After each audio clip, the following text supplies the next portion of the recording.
지난 영상 말미에 여러분께 약속드렸듯이 우리가 건강을 위해 먹는 음식 중에는 사실 조용히 신장을 손상시키는 것들이 있습니다. 오늘은 그 주범 4가지를 공개하겠습니다. 이 4가지 모두 우리가 건강에 좋다고 믿고 섭취하거나 아플 때 어쩔 수 없이 먹는 것들입니다. 그리고 제가 말하는 건 술이나 담배가 아닙니다. 약국 진열대나 건강 보조식품 코너에 있는 것들에 대한 이야기입니다.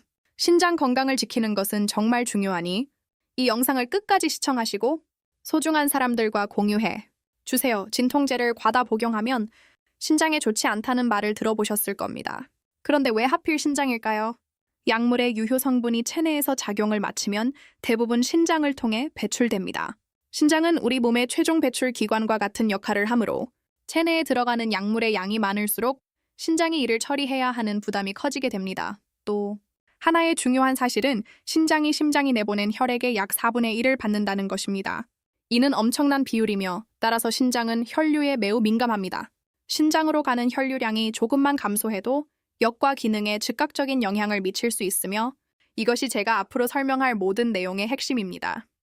이전 영상에서 말씀드렸듯이 신장은 검사 결과가 정상으로 나오더라도 기능이 최대 절반까지 저하될 수 있습니다. 신장 손상은 소리 없이 진행되기 때문에 신장을 손상시키는 정확한 원인을 아는 것이 더욱 중요합니다. 하나씩 살펴보겠습니다. 첫 번째 주범은 소염 진통제입니다. 그리고 이것이 오늘 영상에서 가장 중요한 부분입니다. 여기서 분명히 구분해야 할 점이 있습니다. 모든 진통제가 똑같은 것은 아닙니다. 진통제는 크게 2가지 범주로 나뉩니다. 하나는 아세트아미노펜, 열과 두통에 흔히 사용되는 성분입니다. 다른 하나는 NSAIDs, 비스테로이드성 항염증제, 이부프로펜, 나프록센, 디클로페낙과 같은 성분을 포함합니다. 이러한 성분들은 염증을 줄여주기 때문에 근육통, 관절통, 생리통에 흔히 사용됩니다. 신장에 부담을 주는 주된 원인은 2번째 범주인 비스테로이드성 항염증제 NSAIDs입니다. 그 이유는 무엇일까요? 우리 몸은 프로스타글란딘이라는 물질을 생성하는데 이 물질은 신장으로 가는 혈류를 원활하게 유지하는 역할을 합니다. 마치 신장에 물을 공급하는 수도꼭지를 열어두는 것과 같습니다. NSAIDs는 이 물질의 생성을 억제합니다. 따라서 염증을 줄이는 동시에 신장으로 가는 수도꼭지를 부분적으로 막아버리는 효과를 냅니다. 신장으로 가는 물의 양이 줄어들면서 신장은 더 많은 부담을 안고 일해야 합니다.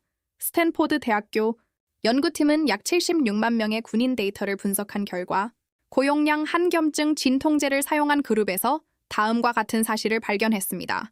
20% 더 높은 위험급성 신손상 및 만성 신장 질환 발생률이 그렇지 않은 사람들에 비해 높았습니다. 같은 연구에서 나이 자체가 신장 질환의 매우 강력한 위험 요인이라는 사실도 밝혀졌는데 50세 이상인 사람들은 그렇지 않은 사람들보다 약 50세 이상에서 더 높았습니다. 7배. 더 높은 위험만성 신장 질환, 발병률은 젊은 사람들에 비해 노인에게서 더 높습니다. 이는 진통제 때문만은 아닙니다. 신장 기능이 나이가 들면서 자연적으로 약해진다는 사실도 반영됩니다. 따라서 노화된 신장의 고용량 진통제, 사용이 더해지면 부담이 가중됩니다. 한국 노인을 대상으로 한 연구에서도 비슷한 결과가 나왔습니다. 항염증 진통제를 복용한 사람들은 약 1% 높은 수치를 보였습니다. 6% 높은 위험만성 신장 질환이 있었고 신장 기능도 더 빨리 저하되었습니다. 하지만 오해는 마세요. 정말 필요할 때 가끔 진통제를 복용하는 것은 괜찮습니다. 진짜 문제는 고용량으로 장기간 습관적으로 복용하는 것입니다. 그리고 중요한 점 하나 더, 현재 의사에게 처방받은 소염 진통제를 복용 중이라면 이 영상을 본 후 임의로 복용을 중단하지 마세요. 대신 다음 진료 때 신장 건강에 대해 의사와 상담하세요. 2번째 원인은 다소 의외입니다. 약 자체의 문제가 아니라 다른 요인 때문입니다. 타이밍 같은 진통제라도 복용 시기에 따라 위험성이 매우 다를 수 있습니다. 특히 탈수 상태에서 소염 진통제를 복용하는 경우, 그렇습니다. 이미 체내 수분이 부족한 상태에서 신장으로 가는 혈류가 감소된 상태인데 여기에 비스테로이드성 소염 진통제 NSAIDs를 복용하면 혈류가 더욱 줄어듭니다. 이는 신장에 이중으로 부담을 주는 셈입니다.